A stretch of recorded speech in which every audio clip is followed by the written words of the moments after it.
इस वीडियो में दी गई जानकारी पब्लिक डोमेन में है। हमने वीडियो में जो कुछ भी कहा है उसके सोर्स का लिंक वीडियो के विवरण में दिया है। जो भी अब आप सुनने जा रहे हो वह लीडिंग अखबारों, समाचार और कोर्ट के फैसले से लिया गया है। पीड़ितों के नाम बदल दिए गए हैं। 1992 में बाबरी मस्जिद गिरा दी गई, जिससे हिंदू मुस्लिम दंगे हुए और इसी साल हिंदुस्तान का सबसे बड़ा सेक्स स्कैंडल सामने आया। परंतु दंगे और अधिक न भड़क जाएं, इसलिए इस कांड को दबाने की पूरी कोशिश की गई। 1992 150 से भी अधिक हिंदू लड़कियों के साथ घिनौना काम किया गया और इस अपराध के लिए आज एक भी मुख्य अपराधी जेल में नहीं है। अजमेर में ख्वाजा मोइनुद्दीन चिश्ती की दरगाह को सब जानते हैं। इस दरगाह की हर धर्म के लोगों में आस्था है। स्वयं प्रधानमंत्री नरेंद्र मोदी भी कई बार यहाँ चादर भेज चुके हैं। इसी दरगाह के खादिम यानी केयर टेकर है चिश्ती परिवार। चिश्ती परिवार ख्वाजा मोइनुद्दीन चिश्ती के वंशज माने जाते हैं और इस खादिम परिवार के कुछ सदस्यों का नाम कब कब खबरों में आया और क्यों आया, चलिए इस पर एक नजर डालते हैं। बीजेपी की नुपुर शर्मा प्रॉफेट मोहम्मद पर विवादित बयान देती है। इसके बाद 6 जुलाई 2022 दरगाह के खादिम परिवार के सलमान चिश्ती को गिरफ्तार कर लिया गया। कारण इन्होंने नुपुर शर्मा की गर्दन लाने वाले को अपना घर इनाम में देने की एक वीडियो बनाई। जो नुपुर शर्मा आएगा। गिरफ्तारी के बाद ये पुलिस स्टेशन में हंसते हुए भी दिखे। ये भी सामने आया कि इस पर पहले भी 13 आपराधिक मामले दर्ज हैं, जिसमें हत्या और हत्या की कोशिश जैसे संगीन मामले थे। अब इस समय जब पुलिस इसको पकड़कर ले जा रही थी तो एक पुलिस वाला पीछे से बोल रहा था, तुम बोल देना मैं नशे में था, बच जाओगे। और जब इसको थाने लेकर जाया गया तो ये हंस रहा था। असल में चिश्ती परिवार की अजमेर में बहुत इज्जत है। इसी प्रकार जुलाई 2022 खादिम सरवर चिश्ती की एक कॉल रिकॉर्डिंग सामने आती है, जिसमें ये कहते हैं, नुपुर शर्मा के समर्थन में नल्ला बाजार और दरगाह बाजार के हिंदुओं ने एक रैली निकाली। हिंदुओं ने अपनी दुकानें 12 बजे तक बंद रखी। अब हिंदुओं से कोई 1 रुपए का भी धंधा ना करे, ये लोग तरस जाएं। इनकी रोटी ख्वाजा साहिब के कारण ही चलती है और इनकी इतनी जुर्रत कि ये हमारे सामने ही दुकान बंद करके रखें। ये ख्वाजा साहब की बारगाह में आने वाले जायरीनों के जरिए ही कमाते हैं और आज इनकी इतनी हिम्मत हो गई कि हम लोगों के सामने ही दुकानें बंद कर रहे हैं। फिर जून 2022 में उदयपुर में एक टेलर कन्हैया लाल नुपुर शर्मा के समर्थन में सोशल मीडिया पर एक पोस्ट डालता है। 2 व्यक्ति कन्हैया लाल की दुकान में आते हैं और कहते हैं, हमें कपड़े सिलवाने हैं। टेलर कन्हैया लाल नाप लेने लगते हैं कि ये दोनों व्यक्ति उस पर हमला कर कन्हैया लाल को जान से मार देते हैं। ये दोनों इसकी वीडियो बनाकर सोशल मीडिया पर वायरल कर देते हैं। पुलिस दोनों को पकड़ लेती है कि फिर खबर आती है कि कन्हैया लाल को मारने वाले का लिंक अजमेर दरगाह के खादिम गौहर चिश्ती से निकला। खादिम गौहर चिश्ती कन्हैया लाल को मारने वाले से मिले थे और उनको नफरत भरी स्पीच दी थी। इस मुलाकात के 10 दिन बाद हुई थी कन्हैया लाल की हत्या। खादिम गौहर चिश्ती को भी पुलिस पकड़ लेती है। फिर एक फिल्म आने वाली थी जिसका नाम था अजमेर 92। ये फिल्म बेस्ड थी भारत के सबसे बड़े सेक्स स्कैंडल पर और ठीक इसी समय एक वीडियो आता है अजमेर दरगाह के खादिम सरवर चिश्ती का, जिसमें ये कहते हैं, जितने भी बाबा जेल में हैं वो सिर्फ वो हैं जो लड़कियों के मामले में फंसे हैं। लड़की चीज ही ऐसी है, बड़े से बड़ा फिसल जाता है। अच्छा, जितने बाबा लोग जो जेल में है ना, ये सिर्फ वही है जो लड़कियों के मामले में फंसे। इस बयान को लेकर भी विवाद हुआ, पर सबसे बड़ा जो विवाद था वो हुआ 1992 में, जिसको लेकर फिल्म भी बन रही थी। क्या हुआ था, कैसे हुआ था और कैसे आज अपराधी इतना बड़ा अपराध करके बच निकले, सब जानेंगे डिटेल में। तो चलिए चलते हैं अतीत की कोख में, क्योंकि कुछ सवालों के जवाब छुपे होते हैं अतीत में। 1992 में अजमेर में कई हिंदू लड़कियों के साथ जबरदस्ती की गई। अब इन लड़कियों की असल संख्या क्या है ये कोई नहीं जानता। कोई 150 लड़कियां बताता है तो कोई 500। जो अब आप सुनने जा रहे हो वो सब लड़कियों ने कोर्ट को बताया। हाँ, हमने यहाँ लड़कियों के नाम बदल दिए हैं। 1990 में नीता नाम की एक लड़की सावित्री स्कूल में 12वीं कक्षा में पढ़ती थी। वह राजनीति में अपना भविष्य बनाना चाहती थी। नीता की मुलाकात एक दिन दीपक चौधरी नामक एक व्यक्ति से हुई। दीपक चौधरी ने कहा कि मैं कांग्रेस पार्टी के कुछ लोगों को जानता हूँ और मैं तुम्हें इन लोगों से मिलवा सकता हूँ। फिर एक दिन नीता अपनी छोटी बहन बहन दीपक चौधरी और एक अन्य दोस्त राजेश के साथ अपने घर से बस स्टैंड की ओर जा रही थी तो विपरीत दिशा से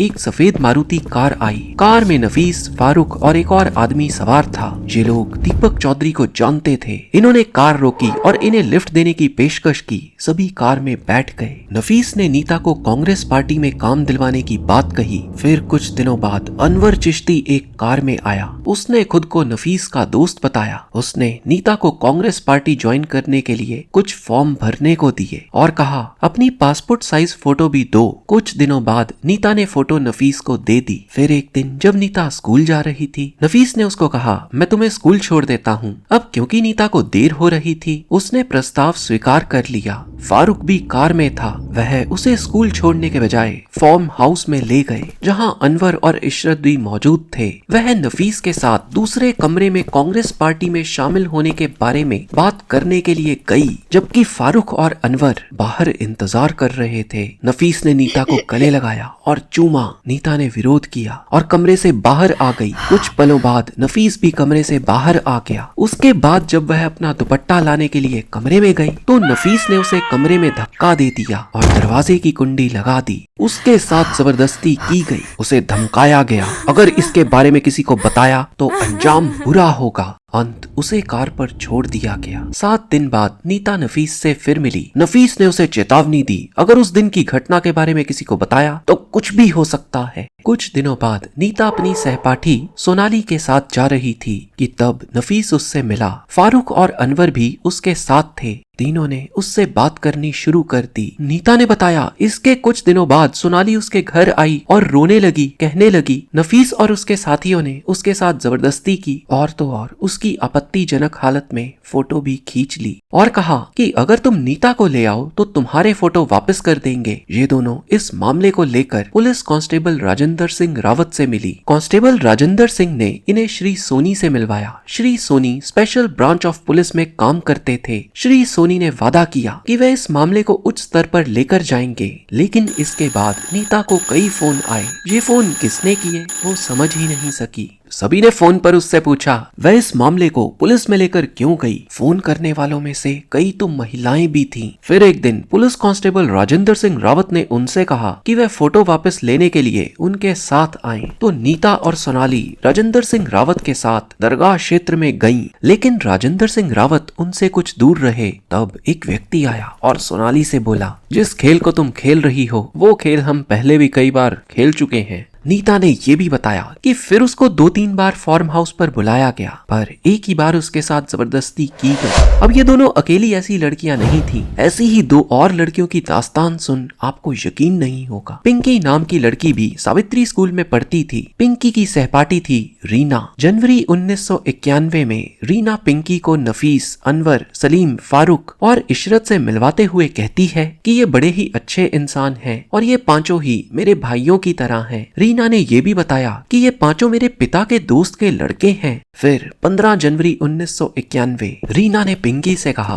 हथौंदी में एक फंक्शन है जिसमें मेरे परिवार के लोग और ये पांचों आएंगे। इस फंक्शन में पिंकी को ले जाने के लिए रीना ने पिंकी की माँ से भी अनुमति ले ली और दोनों सहेलियां फंक्शन में पहुंचने के लिए एक मारुति वैन में बैठ गई। इस मारुति को चला रहा था मैराडोना नाम का एक आदमी। कार में एक और लड़की पहले से मौजूद थी। ये कार जाकर रुकी हथौंदी में, लेकिन किसी फार्म हाउस पर नहीं बल्कि एक पोल्ट्री फार्म में। ये पोल्ट्री फार्म था सलीम का। पिंकी देखकर दंग रह गई कि वो कहाँ आ गई है। जब उसने रीना से इसके बारे में पूछा तो रीना के पास कोई जवाब ना था। नफीस, इशरत और फारूक तीनों वहाँ आए। सभी वहाँ एक लॉन में बैठ गए। इशरत ने पिंकी को अपना पोल्ट्री फार्म दिखाया। इसके बाद ये दोनों एक पेड़ के नीचे बैठ गए। इशरत इमोशनल और रोमांटिक हो गया और अपनी प्रेम कहानियां सुनाने लगा। इसके बाद सभी ने खाना खाया और शाम के 3-4 बजे के करीब सभी अपने अपने घर के लिए रवाना हो गए। ध्यान देने वाली बात यह है कि अभी तक पिंकी को ये लगा ही नहीं कि ये लोग गलत हैं, क्योंकि किसी से भी किसी प्रकार की जबरदस्ती नहीं हुई, बल्कि पिंकी को अपने महंगे पोल्ट्री फार्म और बातों से इम्प्रेस करने की पूरी कोशिश की गई। 4 दिन बाद रीना ने फिर से पिंकी को वहाँ जाने को कहा। पिंकी फिर से वहाँ चली गई। इशरत पहले तो उसके साथ पोल्ट्री फार्म में टहलने को गया, फिर पिंकी को एक कमरे में ले गया और उसके साथ जबरदस्ती की धमकी भी दी गई कि इसके बारे में किसी को बताया तो मेरा तो कुछ होगा नहीं बल्कि तुम्हारी ही बदनामी होगी। इसके बाद इस लड़की को भी छोड़ दिया गया। इसके बाद कई बार पिंकी को दोबारा बुलाया गया पर वो जाने को तैयार नहीं हुई। ईशान ने पिंकी के घर की गेड़ियां लगानी शुरू कर दी और पिंकी से कहा जो मैं कहता हूँ वो नहीं हुआ तो अंजाम बुरा होगा। पिंकी डर गई और उसके साथ जाने को मान गई। इशरत उसको फारूक के बंगले में ले गया। नफीस भी बंगले में था। नफीस ने उसके साथ जबरदस्ती की और उसको धमकाया भी कि अगर इसके बारे में किसी से कहा तो उसकी बहन के साथ भी यही सब होगा। डर के कारण वो इनका कहना मानती रही। इसी दौरान नफीस ने भी उसके साथ जबरदस्ती की। बबली नाम का एक लड़का जो अमेरिका से इनका गेस्ट आया था उसने भी इसके साथ ये घिनौना काम किया। नफीस ने पिंकी से कहा था कि बबली उसका बॉस है और किसी भी कीमत पर उसको बबली को खुश करना है। पिंकी ने कई बार विरोध किया पर कई बार उसके साथ ये काम हुआ। कई बार तो एक ही दिन अलग अलग व्यक्ति उसके पास आते और उससे जबरदस्ती करते। एक बार जमीर नाम के एक लड़के ने उसके साथ जबरदस्ती की और कहा कि जब हम तुम्हें बुलाएं तुम्हें आना होगा। फिर एक दिन उसे सोहेल गानी और पुतान बाजार में मिले और कहा तुम्हें इशरत ने बुलाया है। उसे मजबूर किया गया था कि वह उसके साथ जाए तो उसे वह दरगाह के पास के खंडर में ले गए। जब उसने इशरत के बारे में पूछा तो उन्होंने दरवाजा बंद कर दिया और पुतान और सोहेल गानी ने उसके साथ गलत काम किया। पुतान ने सोहेल गानी द्वारा गलत काम किए जाते समय उसकी फोटो भी खींच ली। सोहेल ने उसे कहा कि फोटोग्राफ उसे तभी मिल सकती है जब वह रीना के साथ आए क्योंकि उसने इसी तरह की फोटोग्राफ रीना की भी लेनी है। किसी को भी फोटोग्राफ्स तो वापस नहीं मिली। अंत पिंकी ही कॉलेज की परीक्षा के बाद अगस्त 1991 में जयपुर चली गई और उसका संबंध इन लोगों से टूट गया। अब रीना की फोटोज इनके पास थी जिसको परेशान करके इन लोगों ने और भी उसकी सहेलियों को बुलाया और उनके साथ भी यही काम हुआ। क्योंकि ये सब करने वाले बहुत ही ताकतवर लोग थे पुलिस भी इनका कुछ बिगाड़ नहीं पाई। लड़कियों से दोस्ती की जाती, उनके साथ जबरदस्ती की जाती, उनकी फोटोज खींच ली जाती और उनको और लड़कियों को लाने को कहा जाता। ना लाने पर इनको ब्लैकमेल किया जाता कि उनकी फोटोज सबको दिखा दी जाएंगी। ये एक तरह की चेन बन गई। जिस किसी के पास भी लड़कियों की तस्वीरें जाती या तो वो उनके साथ गलत काम करता या ब्लैकमेल कर पैसे लेता। कई लड़कियां शहर छोड़ गईं, कईयों ने अपनी जान स्वयं दे दी तो कई डर और बेइज्जती के कारण सब सहती रहीं। अंत इस अंधेरी रात की सुबह हुई क्योंकि पाप का घड़ा अब भर चुका था। क्योंकि ये सब हो रहा था 1992 में और 90 के दशक में ना तो मोबाइल था ना ही मोबाइल में कैमरा, इंटरनेट भी नहीं हुआ करता था। कैमरे से फोटो लेकर रील धुलवानी पड़ती थी लैब में जाकर और लड़कियों की फोटो को धुलवाया जाता था अजमेर शहर की 2 मशहूर कलर लैब्स में। और तो और इन कलर लैब के कुछ कर्मचारी भी लड़कियों के शोषण में लग गए। ये लोग लड़कियों की तस्वीरें धो के निकालते और फिर लड़कियों से या तो पैसे की मांग करते या घिनौने काम करते। इसी तरह पुरुषोत्तम नाम का कलर लैब का एक कर्मचारी भी इसमें शामिल हो गया। पुरुषोत्तम ने ये फोटोज अपने कुछ दोस्तों को भी दी और किसी एक दोस्त ने ये तस्वीर भेज दी राजस्थान के एक लोकल न्यूज़पेपर दैनिक नवज्योति को। अब दैनिक नवज्योति के एक रिपोर्टर संतोष गुप्ता के हाथ ये फोटोज आ गईं। केवल फोटोज हाथ में आने से कुछ नहीं होता तो संतोष गुप्ता इस केस की छानबीन करने लगे। फिर 21 अप्रैल 1992 रोज की तरह सूरज उदय हुआ। शहर के लोगों ने चाय की चुस्की के साथ अखबार पढ़ने के लिए खोली तो ये क्या, दैनिक नवज्योति में अजमेर में चल रहे एक सेक्स स्कैंडल की खबर छपी। खबर थी कुछ लोगों का एक ग्रुप है जो स्कूल में पढ़ने वाली कम उम्र की लड़कियों के साथ गलत काम कर रहा है। पर यह सिर्फ एक खबर बनकर रह गई। इस खबर पर ना तो किसी को यकीन हुआ और ना ही किसी ने कोई एक्शन लिया क्योंकि कोई भी लड़की खुलकर सामने आई ही नहीं। खबर ने तूल ना पकड़ी तो कुछ दिनों बाद यानी 15 मई को फिर से एक खबर इसी अखबार में आई। इस खबर के साथ लड़कियों की धुंधली करके तस्वीरें भी छापी गईं। इस कारण अजमेर में तूफान आ गया। कहा जाता है कि यह खबर आने के बाद उस समय के मुख्यमंत्री भैरों सिंह शेखावत की कुर्सी तक हिल गई। रोज नई तस्वीरें सामने आने लगी। जनता में रोष था। पुलिस ने अपनी कार्रवाई शुरू की। ये भी सामने आया कि स्थानीय अधिकारियों को एक पहले तक घटना के बारे में पता था लेकिन उन्होंने कोई भी कानूनी कार्रवाई नहीं की। दंगे न भड़क जाएं, इसलिए अजमेर में अनिश्चित समय के लिए कर्फ्यू लगा दिया गया। सेना के जवानों को भी शहर में तैनात कर दिया गया। 3 दिन अजमेर शहर बंद रहा और अंत केवल रात का ही कर्फ्यू लगता था। पुलिस अधिकारी MN धवन ने आदेश दिया कि जिन भी आरोपियों को पहचाना जा चुका है उन्हें राष्ट्रीय सुरक्षा कानून के तहत गिरफ्तार किया जाए। अब इसी बीच एक बहुत बड़ी गलती हो गई। पुलिस महानिरीक्षक ओमनेंद्र भारद्वाज ने प्रेस कॉन्फ्रेंस कर कहा कि ये मामला वैसा नहीं है जैसा दिखाया जा रहा है। स्कूली छात्राओं के साथ किसी तरह का शोषण हुआ ही नहीं, बल्कि जिन लड़कियों की तस्वीरें मिली हैं उनका तो चरित्र ही ठीक नहीं है।